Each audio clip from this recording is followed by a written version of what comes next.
दोस्तों, इस वीडियो में हम ईएमएस आईपीओ के बारे में जानने वाले हैं कि कंपनी का बिजनेस कैसा है, कंपनी के फाइनेंशियल कैसे हैं, कंपनी प्रॉफिटेबल है या फिर लॉस मेकिंग है, और इसका अभी ग्रे मार्केट में प्रीमियम किस प्राइस पे ट्रेड कर रहा है, और इस आईपीओ में अप्लाई करना चाहिए या फिर नहीं करना चाहिए।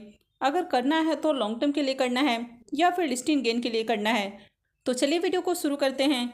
लेकिन अगर आप चैनल पे पहली बार विजिट कर रहे हैं या फिर आपने चैनल अब तक सब्सक्राइब नहीं किया है तो चैनल को सब्सक्राइब कर लें और साथ में वीडियो को भी लाइक कर दें।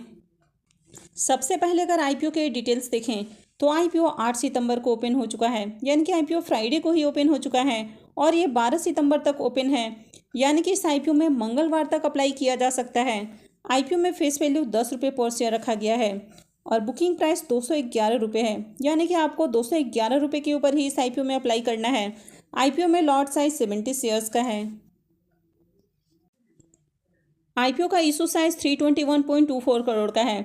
यहाँ पर 146.24 करोड़ रुपए के फ्रेश इशू हैं और 175 करोड़ रुपए का ऑफर फॉर सेल होने वाला है। और ये एक मेन बोर्ड आईपीओ है, तो कंपनी बीएससी और एनएससी पे लिस्ट होने वाली है। तो चलिए अब देख लेते हैं कि कंपनी का बिजनेस कैसा है और उसके बाद कंपनी के फाइनेंशियल देखेंगे। तो सबसे पहले ईएमएस कंपनी के बारे में बात करें तो कंपनी 2012 में इनकॉर्पोरेट हुई है और पहले इस कंपनी का नाम ईएमएस इंफ्राकॉन था, जो कि अब ईएमएस लिमिटेड हो गया है। तो कंपनी के बिजनेस की बात करें तो कंपनी वाटर सप्लाई करती है, इसके साथ ही वेस्ट वाटर कलेक्शन, ट्रीटमेंट और डिस्पोजल सर्विसेज देती है। तो कंपनी की ओवरऑल अगर सर्विस की बात करें तो company sewerage solutions, water supply system, water and waste water treatment plants, electrical transmission distribution, road and allied work, operation and maintenance of waste water scheme project and water supply scheme project पे काम करती है। तो government जो authority है या bodies हैं तो उनका जो भी कॉन्ट्रैक्ट निकलता है, तो इस तरह का उनका जो भी कॉन्ट्रैक्ट होता है तो उसमें कंपनी पार्टिसिपेट करती है और उससे जो कॉन्ट्रैक्ट मिलता है तो उस काम को पूरा करके देती है।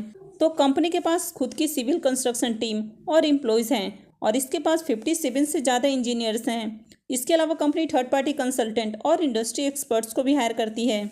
अभी अगर करेंटली बात करें तो कंपनी के पास 1845 करोड़ का हमें ऑर्डर देखने को मिल रहा है, यानी कि इनका ऑर्डर बुक हमें काफ़ी बढ़िया देखने को मिल रहा है।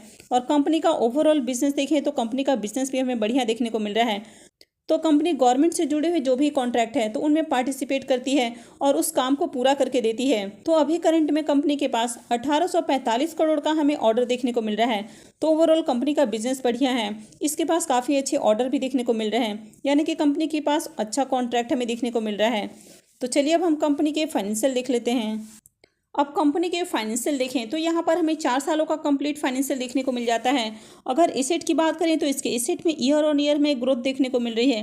कंपनी के रेवेन्यू की बात करें तो कंपनी के रेवेन्यू भी साल दर साल हमें बढ़ते हुए देखने को मिल रहे हैं और फाइनेंशियल 23 में इसके रेवेन्यू में काफ़ी अच्छी जंप देखने को मिल रही है। कंपनी के प्रॉफिट आफ्टर टैक्स देखें तो फाइनेंशियल 20 में कंपनी का जो प्रॉफिट है वो 72 करोड़ देखने को मिल रहा है, जो कि फाइनेंशियल 21 में करीब 72 करोड़ देखने को मिल रहा है।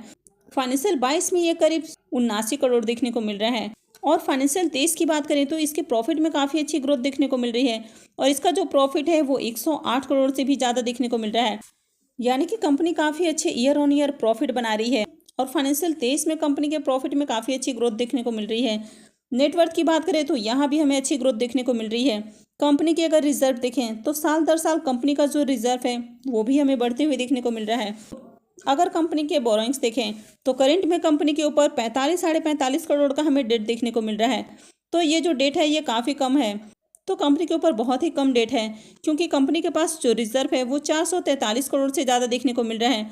वहीं कंपनी की अगर ईयरली प्रॉफिट की बात करें तो कंपनी 108 करोड़ से भी ज़्यादा का प्रॉफिट बना रही है। तो ऑलमोस्ट इस कंपनी को डेट फ्री कंसिडर किया जा सकता है। तो ओवरऑल अगर कंपनी के फाइनेंशियल देखें तो कंपनी के फाइनेंशियल हमें आउटस्टैंडिंग देखने को मिल रहे हैं। अब इसका जो पी मल्टीपल है वो 10.78 का हमें देखने को मिल रहा है।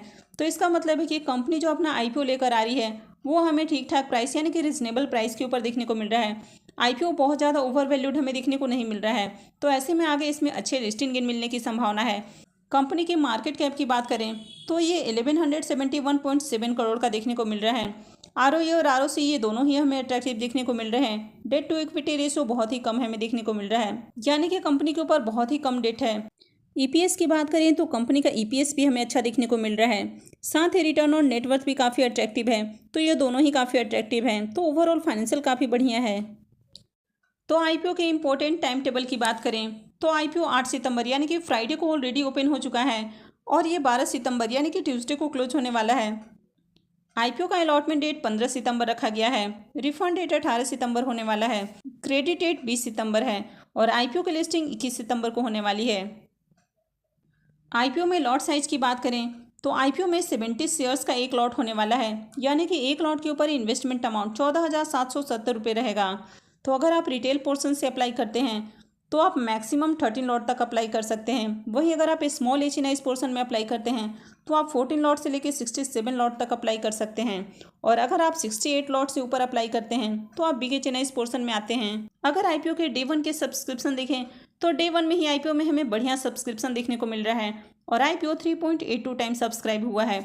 यहाँ पर QI20 पोर्शन में आईपीओ को 0.09 टाइम सब्सक्राइब किया गया है, क्योंकि QI20 डे 1 में बहुत कम अप्लाई करते हैं। HNI पोर्शन में आईपीओ 6.16 टाइम सब्सक्राइब हुआ है, बिग HNI पोर्शन 4.90 टाइम और small HNI portion 8.67 time subscribe हुआ है। अगर रिटेल पोर्शन की बात करें तो रिटेल पोर्शन में आईपीओ को 4.95 टाइम सब्सक्राइब किया गया है। तो डे 1 में अच्छे सब्सक्रिप्शन देखने को मिल रहे हैं।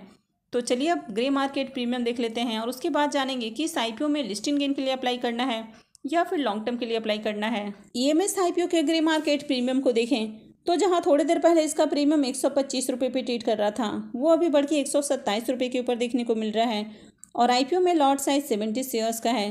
तो इसका मतलब है कि इस आईपीओ से 8,890 रुपये आपको एक लॉट के ऊपर प्रॉफिट देखने को मिल सकता है। तो इस आईपीओ से आपको 60% करीब लिस्टिंग गेन देखने को मिल सकता है। तो ग्रे मार्केट में इस आईपीओ की ज़बरदस्त हमें डिमांड देखने को मिल रही है। अगर कंपनी के बिजनेस की बात करें तो कंपनी का ओवरऑल बिजनेस हमें अच्छा देखने को मिल रहा है। कंपनी के फाइनेंशियल भी बहुत अट्रैक्टिव हैं। कंपनी काफ़ी अच्छे प्रॉफिट बना रही है।